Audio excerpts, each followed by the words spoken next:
ପିଲେ ଆଜି flying eagle virtual academy ତରଫରୁ ସମସ୍ତଙ୍କୁ ସ୍ୱାଗତ, ଶୁଭ ସନ୍ଧ୍ୟା।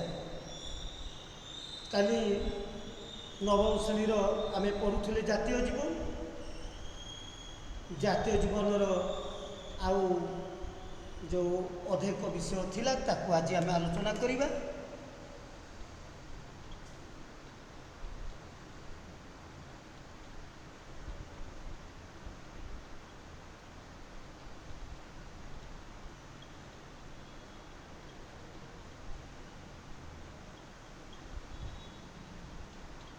ସାହିତ୍ୟର ଗଦ୍ୟ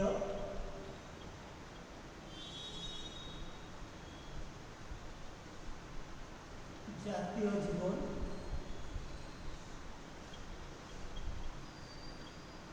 ଲେଖକ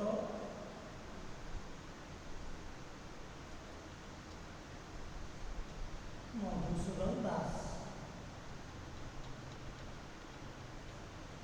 ପିଲେ କାଲି ଆମେ ଆଲୋଚନା କରୁଥିଲେ ଜାପାନୀ ଜାତି କାହିଁକି ଆଜି ବିଶ୍ୱ ଦରବାରରେ ସର୍ବଶ୍ରେଷ୍ଠ ଜାତି ରୂପେ ପରିଗଣିତ ହୋଇଛି ନା ତାର ଲକ୍ଷ୍ୟ ଜାପାନୀ ବ୍ୟକ୍ତିମାନଙ୍କର ଲକ୍ଷ୍ୟ, ଜାପାନୀ ଜାତିର ଲକ୍ଷ୍ୟ, ଲକ୍ଷେ ଜାପାନୀ ମରିଯାଆନ୍ତୁ ମୋ ଦେଶର ଟେକର, ଏଇ ଯେଉଁ କଥା ତାକୁ ଆଜି ବିଶ୍ୱ ଦରବାରରେ ଏକ ନମ୍ବରରେ ପହଞ୍ଚେଇଛି। ତେଣୁ ଜାପାନୀ ଜାତିର ମୂଲ୍ୟ ବଢ଼ୁଛି, ଏଥିରେ ସନ୍ଦେହ ନାହିଁ। ତେଣୁ ଜାପାନ ଜାତିକୁ ଟଙ୍କା କରଜ ଦେବାକୁ ବିଜ୍ଞାପନ ଦେଲା ମାତ୍ରେ ସମସ୍ତ ସଭ୍ୟ ଜାତି ତାକୁ ଟଙ୍କା ଦେବାକୁ ପ୍ରସ୍ତୁତ। କାହିଁକି? ଏକ ଟାଣୁଆ ଜାତି, ଏ ଜାତି କେବେ ହେଲେ ପଡ଼ିବ ନାହିଁ, ସେଇଥିପାଇଁ ସମସ୍ତେ ତାକୁ କରଜ ଦେବାକୁ ପ୍ରସ୍ତୁତ। ଏହାଦ୍ୱାରା ଜାପାନ ଜାତିର ମୂଲ୍ୟ ବିଶ୍ୱ ଦରବାରରେ ବଢ଼ୁଛି। ଯେତେବେଳେ ପର୍ଯ୍ୟନ୍ତ ବ୍ୟକ୍ତିଗତ ଜୀବନକୁ ଜାତି ନିମନ୍ତରେ ବଳି ଦେବାକୁ ଶିଖି ନାହାନ୍ତି ସେତେବେଳେ ପର୍ଯ୍ୟନ୍ତ ଜାତୀୟ ଜୀବନ ଗଠିତ ହୋଇପାରିବ ନାହିଁ। ଏହା ଲେଖକ ଜଣାଇଛନ୍ତି। ବ୍ୟକ୍ତିଗତ ଜୀବନକୁ ଜଳାଞ୍ଜଳି ଦେଲେ ଜାତୀୟ ଜୀବନ ପରିପୁଷ୍ଟ। ଏ କଥା ଲେଖକ କହିଛନ୍ତି। ଯେତେବେଳେ ଜାତୀୟ ଜୀବନ ମୂଲ୍ୟ ଲୋକମାନେ ଜାଣିନାହାନ୍ତି ବୋଲି କହିବାକୁ ହେବ। ଗୋଟିଏ କୁକୁରକୁ ଆଦର ସହିତ ହୃଷ୍ଟପୃଷ୍ଟ କରି ତାକୁ ବଢ଼ାଇ ତାକୁ ଡାଉନ୍ ଡାଉନ୍ କରି ରଖି ତାକୁ ଥରେ ବାହାରକୁ ନିଅନ୍ତୁ। ପୁରା ଦେଶୀ କୁକୁରକୁ ଡାଉନ୍ ଡାଉନ୍ କରି ଖାଇବା ପିଇବାକୁ ଦେଇ ତାକୁ ବାହାରକୁ ନିଅନ୍ତୁ। ପୁରା ବିଲୁଆ ଯଦି ତାକୁ ଦେଖିଲା ସେ ଲାଙ୍ଗୁଳ ଜାକି ପଳେଇବ। ଏ କଥା ଲେଖକ ଉଦାହରଣ ଦେଇଛନ୍ତି। କୁକୁରଟି ଲାଙ୍ଗୁଳ ଜାକି ଆପଣଙ୍କ ପାଖକୁ ପଳାଇ ଆସିବ, କିନ୍ତୁ ଗୋଟେ ଡାହାଣ କୁକୁରକୁ ଆପଣ ସାଙ୍ଗରେ ନେଇ ଯାଆନ୍ତୁ, ଯଦି ବାଘଟେ ତା ଆଗରେ ଦେଖାଦିଏ ଡାହାଣ କୁକୁର ଛପଟି ଯିବ। ମହାବଳ ବାଘକୁ ଡରିବ ନାହିଁ ଡାହାଣ କୁକୁର। ଯେବେ ସେ ଡାହାଣ କୁକୁର ଛୁଆଟି କଥା କହିପାରୁଥାନ୍ତା, ତାକୁ ଯଦି ପଚରା ଯାଆନ୍ତା ସେ ଏହି ଜବାବ ଦିଅନ୍ତା, ମୁଁ ଜାଣେ ଯେ ମହାବଳ ବାଘକୁ ଆକ୍ରମଣ କରିବାକୁ ଗଲେ ବାଘ ମୋତେ ମାରିବ ବା ମୁଁ ବାଘ ହାତରେ ମରିବି, କିନ୍ତୁ ମୋ ଜାତିର ଯେଉଁ ସାହସିକତା ଅଛି ତା ପ୍ରତିପାଦନ ହେବ। ମୋର ଜୀବନ ପ୍ରତି ମାୟା ରଖି ବାଘ ନିକଟକୁ ନ ଗଲେ ମୋ ଜାତିର ମାନ ମୂଲ୍ୟ କମିଯିବ। ମୁଁ ଯଦି ବାଘକୁ ଦେଖି ଡରିଯିବି ମୋ ଜାତିର ମାନ କମିଯିବ, ଏହା ଭାବି ମୁଁ ବାଘ ହାତରେ ନିଶ୍ଚିତ ମରିବି ଜାଣି ମୁଁ ଝପଟି ଯାଏ ବାଘ ଆଗକୁ। ମୁଁ ମରେ ପଛକେ ମୋ ଡାହାଣ କୁକୁରର ଦାମ, ତାର ସାହସିକତା ବଢ଼ୁ, ଏଥିରେ ସନ୍ଦେହ। এই কথা সে প্রতিপাদন করা বাঘ দেখলে বি ডাল কুকুর ଡରେ। ଏହା ହେଉଛି ଜାତୀୟ। ଏମିତି କାର୍ଯ୍ୟ କଲେ ଜାତୀୟ ଜୀବନ ବୃଦ୍ଧି ହୁଏ। ତାପରେ ପୁଣି ଏକ ଉଦାହରଣ ଦେଇ କହିଛି ନା ଆମେ ସମସ୍ତେ କାର୍ଯ୍ୟ କଲାବେଳେ ଥରେ ଆମମାନଙ୍କର ଭାବିବା ଉଚିତ ଯେ ମୋ କାର୍ଯ୍ୟ ଦ୍ୱାରା ମୋ ଜାତିର ମାନ ବଢ଼ୁଛି କି ନାହିଁ। ଯେକୌଣସି କାର୍ଯ୍ୟ କରିବା ହେଲେ ଯେତେବେଳେ ଯେକୌଣସି କାର୍ଯ୍ୟ କରି ସବୁବେଳେ ଚିନ୍ତା କରିବା ଏ କାର୍ଯ୍ୟ ଦ୍ୱାରା କାହାର ଉପକାର ହେଉଛି କି ନାହିଁ, ଏ କାର୍ଯ୍ୟ ଦ୍ୱାରା କେତେ ଜଣଙ୍କର କ୍ଷତି ଘଟୁଛି ଏ କଥା ଚିନ୍ତା କରିବା। ଯଦି କ୍ଷତି ଘଟୁଛି ସେ କାର୍ଯ୍ୟରେ ହାତ ଦେବା ନାହିଁ, ଯଦି ଉନ୍ନତି ହେଉଛି ତାହେଲେ ସେ କାର୍ଯ୍ୟରେ ହାତ ଦେବା ଏବଂ ଏହାଦ୍ୱାରା ଜାତୀୟ ଜୀବନ ପରିପୁଷ୍ଟ ହେବ।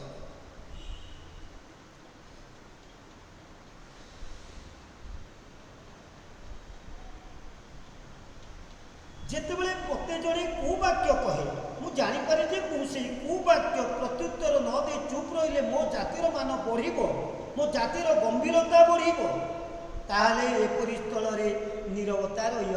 କୁବାକ୍ୟ ମାନେ ଖରାପ କଥା ଜଣେ କହୁଛି ମୁଁ ପ୍ରତ୍ୟୁତ୍ତର ଦେବିନି, ମୁଁ ଏଠି ଭାବିଲି ନାଇଁ ମୁଁ ନୀରବ ରହିବାଟା ଭଲ, ମୁଁ ଏଠି ନୀରବ ରହିଗଲେ ମୋ ଜାତିର ମାନ ବଢ଼ିବ, କାହିଁକି ଏ ଖରାପ କଥା କହୁଥିବା ଲୋକ ସହିତ ଯୁକ୍ତିତର୍କ କରିବି। ତେଣୁ ଯଦି ନୀରବ ରହିଗଲେ ଭାବୁଛ ମୋ ଜାତୀୟ ଜୀବନ ବୃଦ୍ଧି ଲାଭ ହେବ, ତାହେଲେ ନୀରବ ରହିବାଟା ଭଲ। ଦୋଷ ଗୁଣ ଦେଖିବା ସମ୍ବନ୍ଧରେ ମୋର ବକ୍ତବ୍ୟ ଏହି ଯେ ଲେଖକଙ୍କର ମତ ଯୋଡ଼ିଏ ଆଖିରୁ ଗୋଟିଏ ଆଖି ବନ୍ଦ କରିଦିଅ, ଆଉ ଗୋଟିଏ ଆଖି ଖୋଲା ରଖ।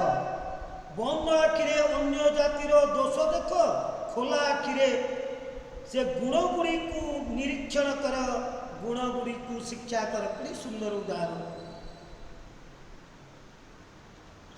ଆମର ଲକ୍ଷ୍ୟ ସବୁବେଳେ ମଣିଷର ଦୋଷ ବାହାର କରିବା।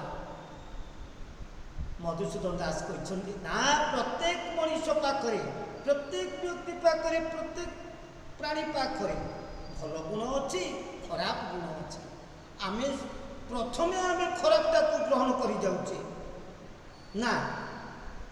ଲେଖକଙ୍କ ମତରେ ଗୋଟିଏ ଆଖିରେ ତାର ଖରାପ ଗୁଣକୁ ଦେଖ, ଆଉ ଗୋଟିଏ ଆଖିରେ ତା ଭଲ ଗୁଣ ଗୁଡ଼ିକୁ ସାଉଁଟିଲ, ଦେଖିଲ, ଖୋଲା କରି ସେ ଭଲ ଗୁଣ ଗୁଡ଼ିକୁ ନିରୀକ୍ଷଣ କର, ସେଇ ଗୁଣକୁ ଶିକ୍ଷା କର।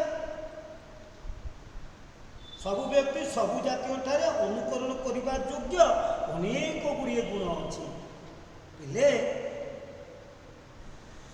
ସବୁବେଳେ ମନେ ରଖିବ ସବୁ ଖରାପ ଗୁଡ଼ାକ ବାହାର କରିଦିଅ।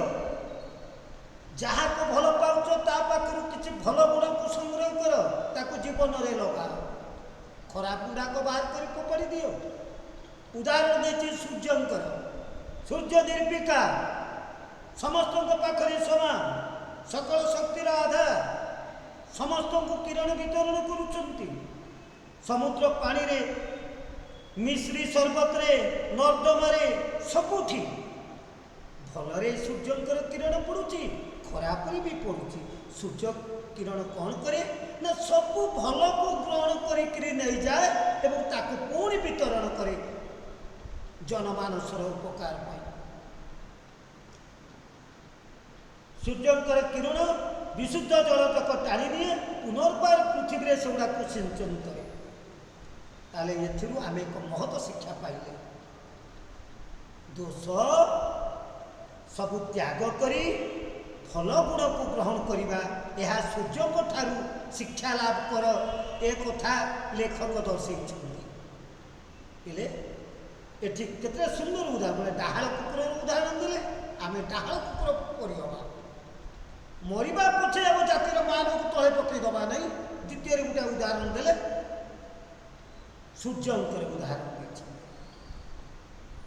ଭଲ ତକ ସଂଗ୍ରହ କରିବା, ଆମେ କେବଳ ଗୁଣ ଗୁଡ଼ିକୁ, ଭଲ ଗୁଣ ଗୁଡ଼ିକୁ ସଂଗ୍ରହ କରିକିରି ଆମେ ଆମ ଜୀବନରେ ଲଗେଇବା। এইভাবে উদাহরণ দিয়েছেন। পরিশেষে মোর বক্তব্য এইটি, উৎকল জননী ভারত জননী ঠারু ভিন্ন নুহতি একথা কইছেন।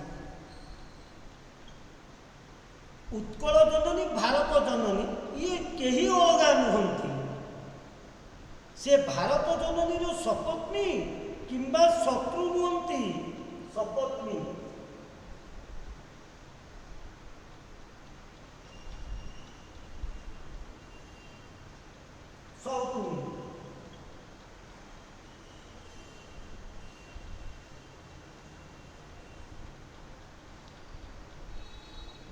ଭାରତ ମାତା ଆଉ ଉତ୍କଳ ମାତା ଦିଏ ସଉତୁଣୀ ନୁହନ୍ତି ମାତା। ଭାରତ ପୁଣି ଉଦାହରଣ ଦେଇଛନ୍ତି, ଭାରତ ଜନନୀଙ୍କର 5-6 ଗୋଟି ପୁତ୍ର ଭିନ୍ନ ଭିନ୍ନ ଶିଶୁକୁ ଭିନ୍ନ ଭିନ୍ନ ପରିଚର୍ଯ୍ୟା କରେ ମା। ପରିଚର୍ଯ୍ୟା એટલે ପରିଚର୍ଯ୍ୟା ଅର୍ଥ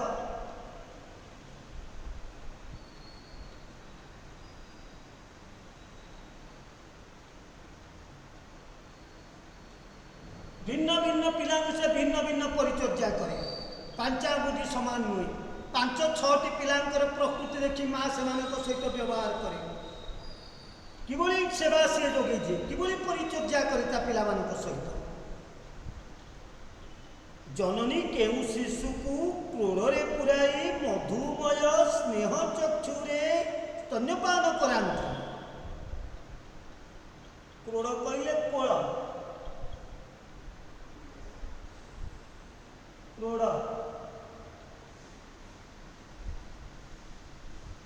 କାହାକୁ କୋଳରେ ପୁରାଇ ସ୍ତନ୍ୟପାନ କରୁଛନ୍ତି। ତ କେଉଁ ଦୁଷ୍ଟ ପୁଅର ଚରିତ୍ରକୁ ଦମନ କରିବା ପାଇଁ ବେତ୍ରାଘାତ କରୁଛନ୍ତି। ଦମନ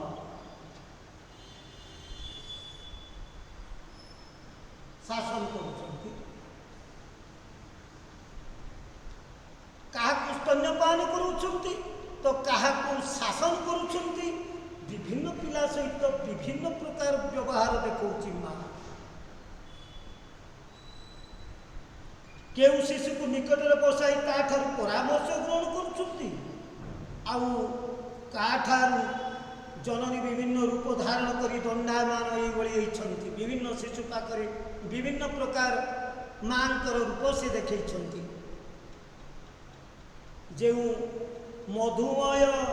ମଧୁମୟୀ ମୂର୍ତ୍ତିରେ ଜନନୀ ଶିଶୁକୁ ସ୍ତନ୍ୟପାନ କରନ୍ତି, ଉତ୍କଳ ଜନନୀ ଆଜି ସ୍ନେହମୟୀ ମୂର୍ତ୍ତିରେ ଆମମାନଙ୍କ ସମ୍ମୁଖରେ ସମ୍ମିଳନୀ ମଣ୍ଡପରେ ଉପସ୍ଥିତ। ମଧୁବାବୁ କହିଛନ୍ତି ଉତ୍କଳ ସମ୍ମିଳନୀ ଯେଉଁ ହେଉଛି ସେ ମଣ୍ଡପରେ ଆମର ଉତ୍କଳ ଜନନୀ ସେଠି ବିଦ୍ୟମାନ ହେଇଛନ୍ତି। এই মূর্তি ভারত মাଙ୍କର ଏକ ମୂର୍ତ୍ତି ସ୍ୱରୂପ। ଏ ରୂପଟି ଭାରତ ମାତାଙ୍କର ଗୋଟିଏ ଅବତାର। ଭାରତ ମାତା ଉତ୍କଳ ମାତା ଏ ଦୁହେଁ ଭିନ୍ନ ନୁହନ୍ତି, ଏ ଦୁହେଁ ସପତ୍ନୀ ନୁହନ୍ତି, ଏ ଦୁହେଁ ସୌତୁଣୀ ନୁହନ୍ତି। ଏ କଥା ଦର୍ଶାଇ ଦେଇଛନ୍ତି ଯେ ଭାରତ ମାତା ଉତ୍କଳ ମାତା ଏ ସମସ୍ତେ ଗୋଟିଏ ମାତା ରୂପେ ସେ ପରିଗଣିତ କରିଛନ୍ତି। ପିଲେ ଆଜି ଆମର ବିଷୟ ସରିଛି, ଆମେ କିଛି ପ୍ରଶ୍ନ ଆଲୋଚନା କରିବା। ପ୍ରଥମ ପ୍ରଶ୍ନ, ସବୁ ବ୍ୟକ୍ତି ଆଉ ସବୁ ଜାତିଙ୍କ ଠାରେ କେଉଁ ଗୁଣ ଦେଖିବାକୁ ମିଳେ? ନା ଅନୁକରଣ ଯୋଗ୍ୟ, ଅନୁକରଣ କରିବାର ଗୁଣ ସବୁ ଜାତିଙ୍କ ପାଖରେ, ସବୁ ଜାତିର ବ୍ୟକ୍ତିଙ୍କ ପାଖରେ ଏ ଗୁଣ ଦେଖିବାକୁ ମିଳେ। ସୂର୍ଯ୍ୟଙ୍କ ଠାରୁ ଆମେ କେଉଁ ଗୁଣ ଶିକ୍ଷା କରିବା ଉଚିତ? ନା ସୂର୍ଯ୍ୟଙ୍କ ଠାରୁ ଆମେ ଦୋଷ ସବୁ ତ୍ୟାଗ କରି ଭଲ ଗୁଣକୁ ଗ୍ରହଣ କରିବା ଉଚିତ। ଏ କଥା ସୂର୍ଯ୍ୟ ଆମକୁ ଶିକ୍ଷା ଦିଅନ୍ତି।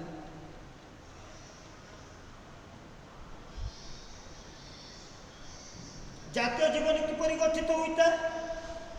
ନା ବ୍ୟକ୍ତିଗତ ଜୀବନର ବଳିଦାନରେ ଜାତୀୟ ଜୀବନ ଗଠିତ ହୋଇଥାଏ।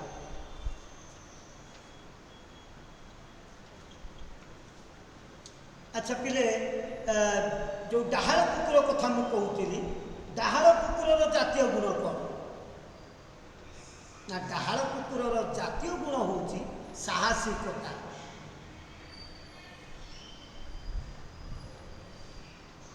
ଓଡ଼ିଆ ଜାତୀୟତାର ମୂର୍ତ୍ତିମନ୍ତ ପ୍ରତୀକ କିଏ? କାହାକୁ ଓଡ଼ିଆ ଜାତିର ମୂର୍ତ୍ତିମନ୍ତ ପ୍ରତୀକ ରୂପେ ଗଣାଯାଏ? ନା ଉତ୍ତର ଆସିବ ମଧୁସୂଦନ ଦାସକୁ ଓଡ଼ିଆ ଜାତିର ମୂର୍ତ୍ତିମନ୍ତ ପ୍ରତୀକ ରୂପେ ଗଣାଯାଏ।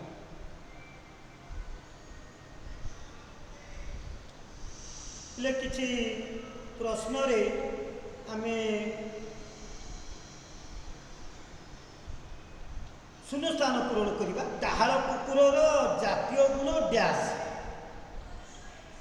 शून्य स्थान पूरण करवा। साहसिकता सूर्य किरण डैश टाणी निए विशुद्ध जल तक शून्य स्थान विशुद्ध जल तक।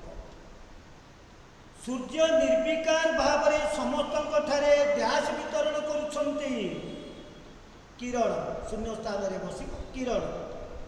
क्षणस्थायी जीवनर परिसमाप्ति डैश रे हेब श्मशान रे। भारत जननी ठारू डैश विच्छिन्न नुहंती उत्कल जननी।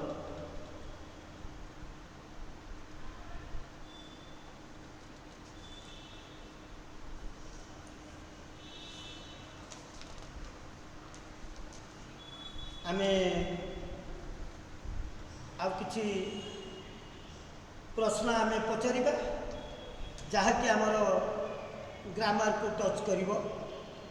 किछि विपरीत शब्द पिले कुह। चिरस्थायी विपरीत चिरस्थायी विपरीत क्षणस्थायी।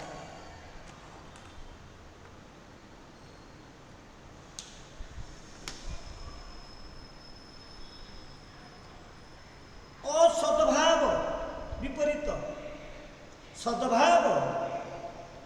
शिक्षितर विपरीत अशिक्षित।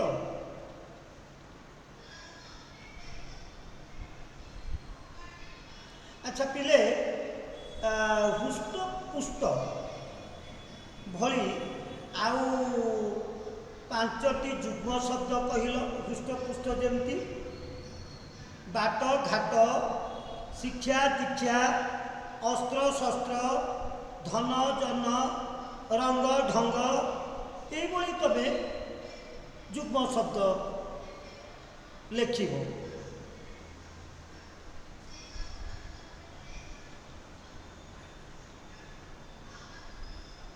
पिले बर्तमान आम कस्तम रखीचे डाहाल महाबल जल पार्थिव।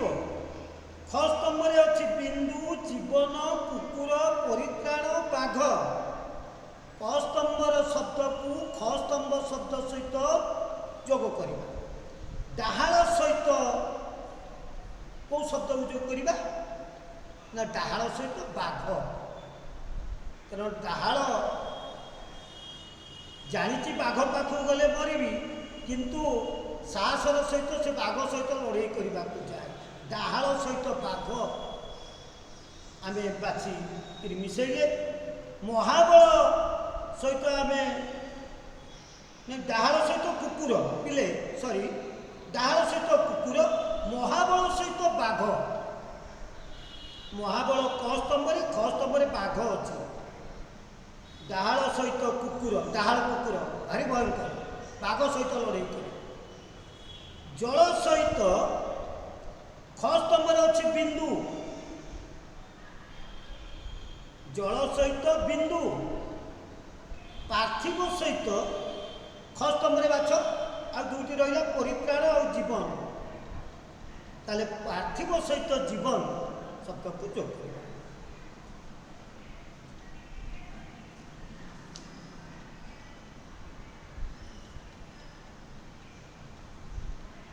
आउ किछि प्रश्न तुमको पचारूँ पिले कहब।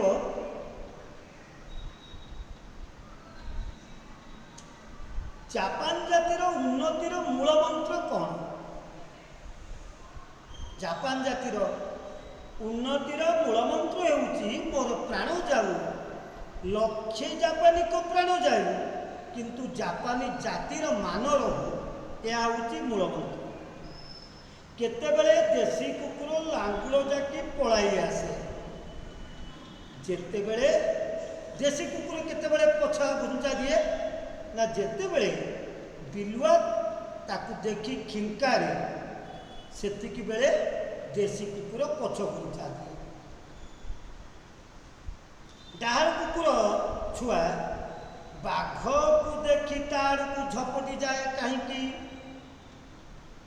ନା ସେ ମରିବା ଉତ୍ତର ସେ ମରିବା ନିଶ୍ଚିତ ଜାଣି ନିଜର ସାହସିକତା ପ୍ରମାଣ କରିବା ପାଇଁ ସେ ବାଘ ନିକଟକୁ ଝପଟି ଯାଏ।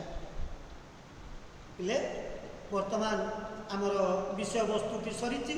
ବର୍ତ୍ତମାନ ବିଷୟବସ୍ତୁର ସାରାଂଶକୁ ଆମେ ମନେ ରଖିବା। ପ୍ରଥମେ ଆମେ ସମସ୍ତ ବିଷୟବସ୍ତୁକୁ ଭଲ ଭାବରେ ପାଠ କରିବା। ସର୍ବପ୍ରଥମେ ଆମେ ପଏଣ୍ଟ 1ରେ ମନେ ରଖିବା, ଜୀବନକୁ ଜଣେ ନିମ୍ନକୁ ଟାଣୁଥିବା ସମୟରେ ଜଣେ ଊର୍ଦ୍ଧ୍ୱକୁ ଟାଣେ। ପୁତ୍ର କନ୍ୟା ବା ଯେଉଁଗୁଡ଼ାକ ଲେଖକ ଲେଖିଛନ୍ତି ଅପତ୍ୟ, ସ୍ତ୍ରୀ, ପରିବାର ବର୍ଗ, ପାର୍ଥିବ ସୁଖ ଶାନ୍ତି ଯେତେବେଳେ ମଣିଷକୁ ତଳକୁ ତଳକୁ ଟାଣେ ସେତେବେଳେ ସ୍ୱର୍ଗୀୟ ଜୀବନର ଆକର୍ଷଣ, ମୋର ଅନନ୍ତ ବିଶ୍ରାମ, ଏସବୁ ମୋତେ ଉପରକୁ ଉପରକୁ ଊର୍ଦ୍ଧ୍ୱକୁ ଊର୍ଦ୍ଧ୍ୱକୁ ନିଏ। ଏ କଥା ମନେ ରଖିବା। 2ରେ ଆମେ ମନେ ରଖିବା, ଯେମିତି ଜଳର ବିନ୍ଦୁ ବିନ୍ଦୁ ହେଇକରି ସାଗର ସୃଷ୍ଟି ହେଇଛି, ସେମିତି ଆମେ ଧୀରେ ଧୀରେ ଆମ ଜାତୀୟ ଜୀବନର ସମସ୍ତ ଅସଦ୍ଭାବ ଗୁଡ଼ିକୁ ଦୂର କରି ସଦ୍ଭାବ ସୃଷ୍ଟି କରିବା। ଜାତି ଜାତି ଭିତରେ ଆମେ ଏକ ସୁନ୍ଦର ସମ୍ପର୍କ ଗଢ଼ିବା। ଆଉ ସୁନ୍ଦର ଜଳ ବିନ୍ଦୁ ହେଇକି ଯେମିତି ସାଗର ହେଉଛି, ଆମେ ଏକତ୍ରିତ ହୋଇ ମିଳିମିଶି କାମ କଲେ ଏକ ବିରାଟ କାର୍ଯ୍ୟ ଆମେ ସମ୍ପାଦନ କରିପାରିବା। ଜଳର ଧର୍ମ ନିମ୍ନଗତି ସେ କଥା ଦର୍ଶାଇ ଦିଆଯାଇଛି। ଆଉ ତାପରେ ଆମେ ଜାପାନ ଜାତିର ଉଦାହରଣ ଦେବା। ଜାପାନ ଜାତି ଏକ ସାହସୀ ଜାତି, ଯେଉଁ ଜାତିକି ସମସ୍ତେ କରଜ ଦେବା ପାଇଁ ପ୍ରସ୍ତୁତ ହୁଅନ୍ତି। ପୃଥିବୀର ପ୍ରାୟ ସମସ୍ତ ଦେଶ ଜାପାନ ଜାତିକୁ କରଜ ଦେବା ପାଇଁ ଆଗେଇ ଆସନ୍ତି। ତାପରେ ଆମେ ଆଉ ଏକ ଉଦାହରଣ ଦେବା, ଡାହାଳ କୁକୁରର ଉଦାହରଣ ଦେବା। ଡାହାଳ କୁକୁର ଆଉ ଦେଶୀ କୁକୁର, ଦେଶୀ କୁକୁରକୁ ଯେତେ ଖାଇବା ପିଇବାକୁ ଦେଇକରି ହୃଷ୍ଟପୃଷ୍ଟ କଲେ ବି ସେ ବିଲୁଆର ଖିଙ୍କାରିବା ଶବ୍ଦ ଶୁଣି ପଛ ଘୁଞ୍ଚା ଦେଲା ବେଳକୁ ଡାହାଳ କୁକୁର ବାଘକୁ ଦେଖି ମରିବା ଜାଣି ବି ସିଏ ଝପଟି ଯାଏ ବାଘ ସହିତ ଲଢ଼େଇ କରିବା। ଏ କଥା ଆମେ ଲେଖିପାରିବା। ତାପରେ ସୂର୍ଯ୍ୟଙ୍କର ଉଦାହରଣ ଦେବା। ସୂର୍ଯ୍ୟ ନିର୍ବିକାର ଭାବରେ ସବୁ ଶୁଦ୍ଧତାକୁ ସେ ଗ୍ରହଣ କରି ପୁଣି ଆମ ପାଖରେ ସିଞ୍ଚନ କରନ୍ତି। ଆଉ ଆମେ ସେମିତି ସବୁ ଦୋଷ ତ୍ରୁଟିକୁ ପରିତ୍ୟାଗ କରି ସମସ୍ତ ଗୁଣକୁ ଆମେ ସଂଗ୍ରହ କରିବା। ଆଉ ଉତ୍କଳ ଜନନୀ, ଭାରତ ଜନନୀ କେହି କାହାଠାରୁ ଭିନ୍ନ ନୁହନ୍ତି। ସମସ୍ତେ ସେଇ ମା ତୁଲ୍ୟ। ଭାରତ ମା ବା ଉତ୍କଳ ମା ଯେମିତି 5-6ଟି ସନ୍ତାନ ତାଙ୍କର ମା'ର କେଉଁ ପୁଅକୁ କୋଳରେ ରଖି ସେ ସ୍ତନ୍ୟପାନ କରାଏ ତ କେଉଁ ପିଲାକୁ ସେ ବେତ୍ରାଘାତ କରେ ଦୁଷ୍ଟ ପିଲାକୁ, ସେମିତି ସମସ୍ତଙ୍କୁ ଶାସନ କରି ସୁନ୍ଦର ରୂପେ ଗଢ଼ିବାର ମା'ର ଯେଉଁ ଯତ୍ନ ସେ କଥା ଲେଖିବା। ଆଉ ଭିନ୍ନ ଭିନ୍ନ ଭାବରେ ମା'ର ଏ କାର୍ଯ୍ୟ ସେ ସମ୍ପାଦନ କରେ। ସ୍ନେହମୟୀ ମା, ଭାରତ ମା ଆଉ ଉତ୍କଳ ମାତା କେହି ଭିନ୍ନ ନୁହନ୍ତି, କେହି ସପତ୍ନୀ ବା ସୌତୁଣୀ ନୁହନ୍ତି। ଏ କଥା ଆମେ ମନେ ରଖିବା। ବର୍ତ୍ତମାନ ବିଷୟଟି ଆମର ସରିଛି। ଆଉ ତମେ ଆକୁ ବାରମ୍ବାର କରି ପଢ଼ିବ ଏବଂ ବିଷୟ ଭିତରୁ ଯାହା ସବୁ କଷ୍ଟ ଶବ୍ଦ ଅଛି ତାକୁ ଯାହା ସବୁ ବ୍ଲାକବୋର୍ଡ଼ରେ ଲେଖିଦେଇଛି ତାକୁ ଦେଖିବ ଏବଂ ତାକୁ ପଏଣ୍ଟ କରିକି ସାରାଂଶ ମନେ ରଖିବ। ଲେଖିବାକୁ ସହଜ ହେବ। ସମସ୍ତଙ୍କୁ ଧନ୍ୟବାଦ। ଆଉ ମନ ଦେଇ ଶୁଣିଥିବାରୁ ପରବର୍ତ୍ତୀ ଅଧ୍ୟାୟରେ ଏକ ନୂଆ ବିଷୟକୁ ନେଇକରି ଆସିବି। ସମସ୍ତଙ୍କୁ ଧନ୍ୟବାଦ ଦେଇ ଆଜିକାର ବିଷୟର ପରିସମାପ୍ତି ଘଟଉଛି। ଜୟ ଜୟ। Like, comment, and subscribe.